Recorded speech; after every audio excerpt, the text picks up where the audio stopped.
Greetings and salutations, everybody, and welcome back to the Phightins final here on the Edge of Philly Sports with your boy Matty B tonight. 13-2, man. God, keep the train a running.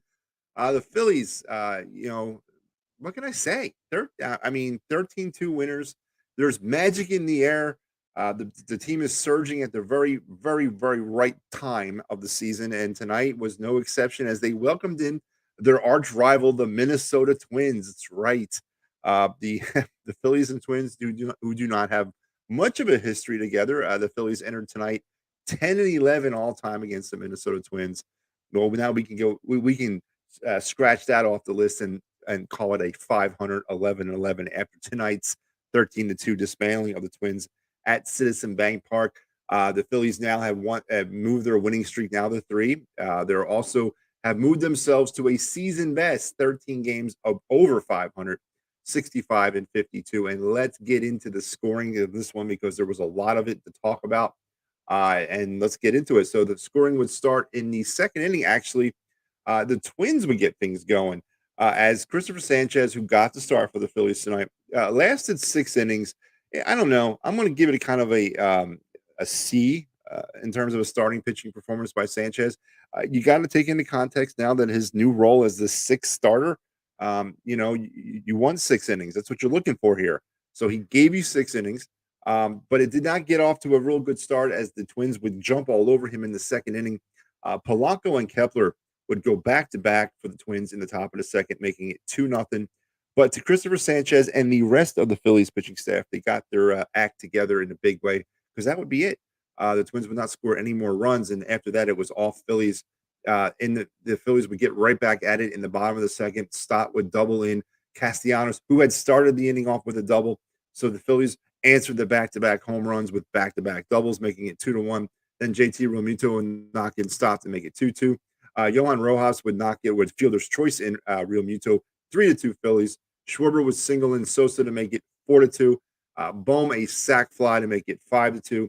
And then Turner would knock in Schwarber with a single to make it 6-2. A 6-run second inning would power the Phillies. Pretty much that was really kind of all she wrote. You kind of feel it in the air as alumni weekend is upon us here in Philadelphia. But the Phillies weren't done scoring. In the 4th inning, Trey Turner would double in Schwarber to make it 7-2. Then Castellanos knocking in Bohm to make it 8-2. And then Stott sack flying in Turner to make it 9-2. In the 6th inning, Stott would homer to right center, making it 10-2. Realmuto 11-2. And Rojas would end the scoring in the 8th inning with his first ever career major league home run, 13-2 Phillies. Is there a theme tonight with these names? It's the same names over and over again. It's pretty much the same names we've been saying all season long. But you can add Trey Turner and JT Realmuto now to the list because they got in on the hitting as well. Offensively, heroes for the Phillies. Well, let's talk about some of the numbers here. Phillies 13 runs on 15 hits, no errors. Twins 2 runs, 7 hits, no errors as well. Individually, offensively for the Phillies, Kyle Schwarber 2 for 2 with 2 runs, an RBI, 2 walks. Had to leave the game late. Took a foul ball off the foot. I'm not really certain. It didn't seem like it was that big of a deal. It was maybe precautionary at the time. The Phillies were well out in front. No need to kind of play him there. Castro would come in and replace him as the DH. He got 1 at bat. He was 0 for 1, or I would say 0 for 0 with a walk. But JT Kyle Schwarber's average now is up to 186 as he continues to climb up the leaderboard there. Alec Bohm 1 for 3. Trey Turner 3 for 5. 3 hits, a run. He struck out once. Is it safe to say, what is he up there now? 8-game hitting streak since the standing ovation. Let me do the air quotes. Standing ovation night. Trey Turner's now on an 8-game hitting streak. Nick Castellanos. I mean, I know the team picks an MVP at the end of the year. I'm not saying that Nick Castellanos should be in the running for NL MVP, but if he's not voted in the Phillies MVP of 2023, then the system is rigged. 3 for 4, a run, an RBI. He was all over the place. Bryson Stott, again, probably would be a close second in the MVP race on this team. 2 for 4, 2 runs, 3 RBIs, a homer. JT Realmuto 2 for 4 with 2 hits, a homer, and then Rojas with the 1 for 5. Yeah, he did score 2 runs. He had 3 RBIs. He had a homer and he struck out twice. That's to the tune of, what was it, 15 hits tonight for the Phillies. On the pitching standpoint, Christopher Sanchez gets the win. He's now 1-3 on the season, as I mentioned. 6 innings, 6 hits, 2 runs. They were earned. 3 walks. He struck out 5, and he gave up those 2 home runs, 107 pitches through 6 innings. I don't like that. I don't like that in any all. But again, he's the sixth starter. What else do you want from him? He gave you 6 innings.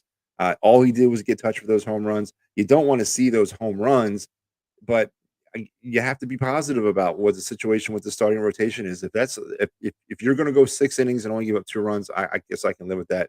Hoffman and Covey would come on and mop up duty for the Phillies.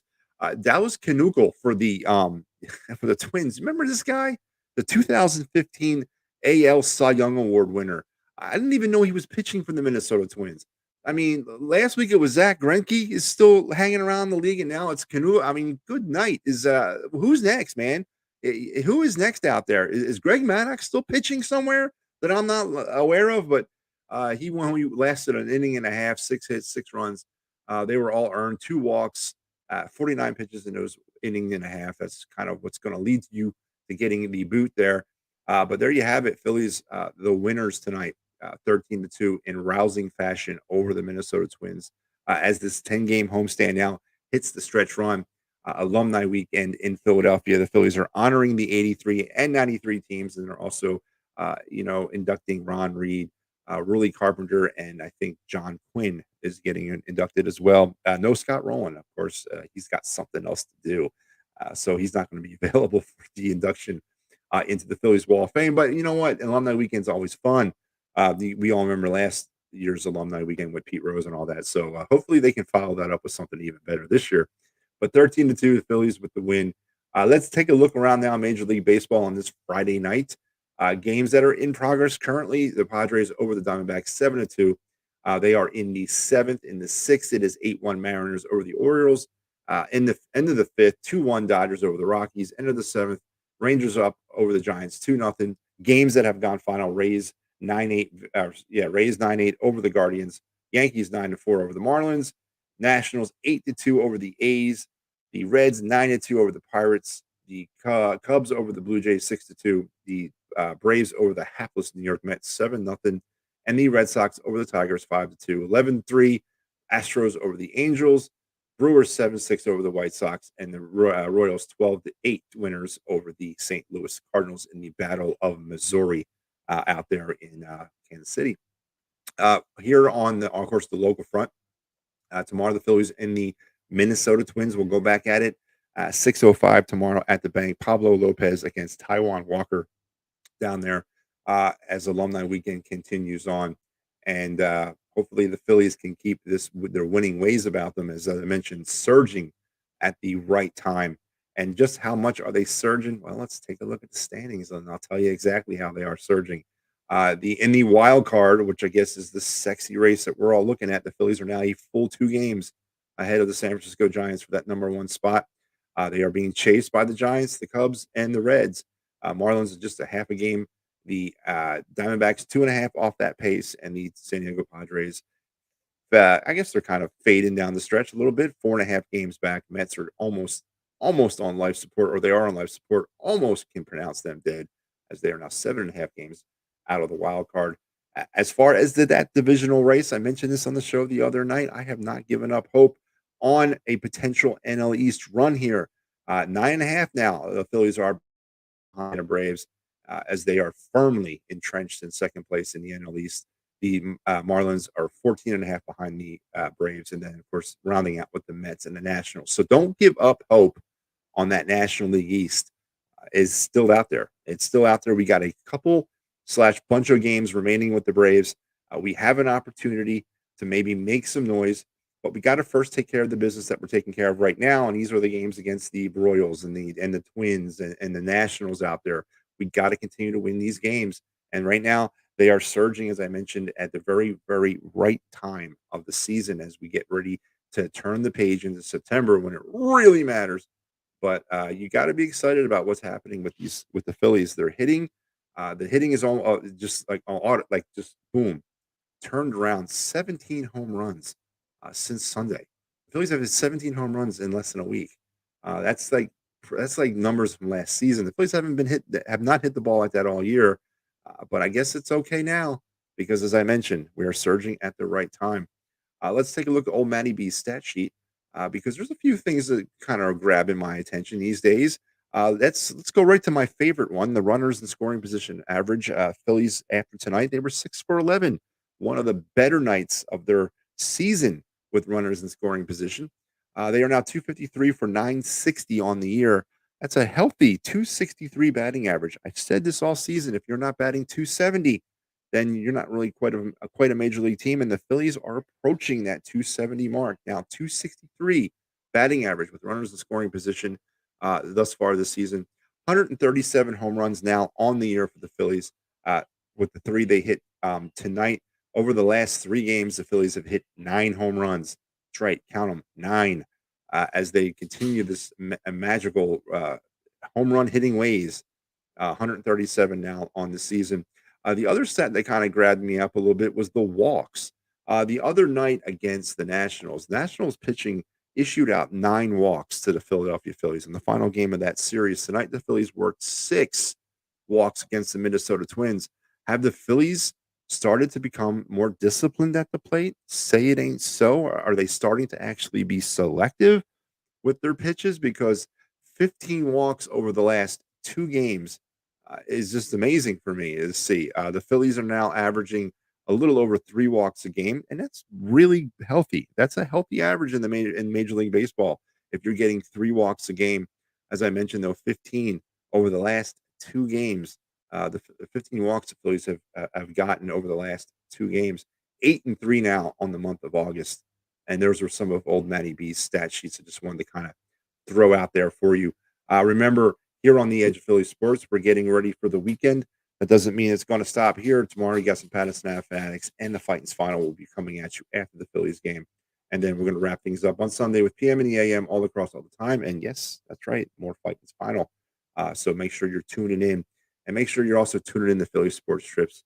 If you want to travel like the pros, if you want to travel like a true Philadelphia sports fan, then you're going to look no further than Philly Sports Trips. They got you covered for the Eagles, Flyers, Sixers, the Union, everybody else, and the Phillies, of course. So head over to phillysportstrips.com right now and check out great offers like this one. Next season, the Phillies will be headed to London and a 3-game set over there, or I guess a couple 6-game set. When is that going to be? Well, what that series is, but it's going to be against the Mets. So make sure you're tuned in to or checking out phillysportstrips.com. Get all the details on that trip, and then this one coming up here in less than a month. Not really certain about the availability of this one anymore, but head over to phillysportstrips.com and check them out. And you may have an opportunity to go out there to San Diego and check out the Phillies and Padres. And if you have any workman's compensation, motor vehicle accident, personal injury, or criminal law questions, Dave Cherry's the man. 610-565-0300. Give him a call.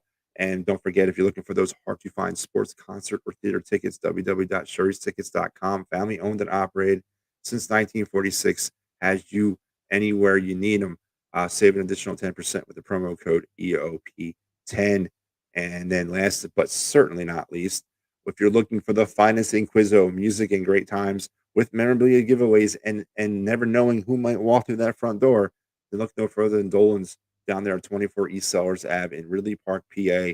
Tell PJ and the crew that the Edge of Philly Sports sent you, and they will take great, outstanding care of you and every night, and especially now that the Philly season's starting to heat up. You got the Eagles on the horizon. Matter of fact, the Eagles play tomorrow night. Things are getting really nice here in the Philadelphia sports scene. So make sure you're heading down to Dolan's and say hello to everybody. But 13-2, a lot of positives to pull from this game. Everything in it, it really kind of for me, it goes with the hitting. Obviously, this lineup has been underproductive to say the least, inconsistent to say the most all season long.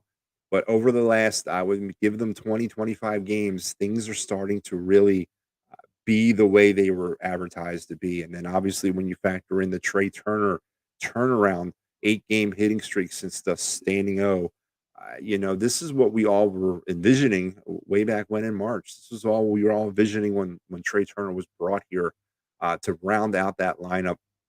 And it seems to be kind of starting to click into place at the right possible time. Baseball's a long season. I'm not going to sit here and tell you that I'm a patient man. You know me that I'm not, and I'm very critical, and I still am critical of this team. But I'm starting to see a lot of very positive playoff like things from this team. Starting pitching, you get a no hitter the other night, and you got Chris Sanchez, your sixth starter, going six very serviceable innings. I give up those 2 home runs. Don't like the fact that the Phillies pitchers are still giving up home runs. 131 of them on the season, way too high for me. But you got to be very optimistic about the way this rotation is starting to kind of find itself and find its identity.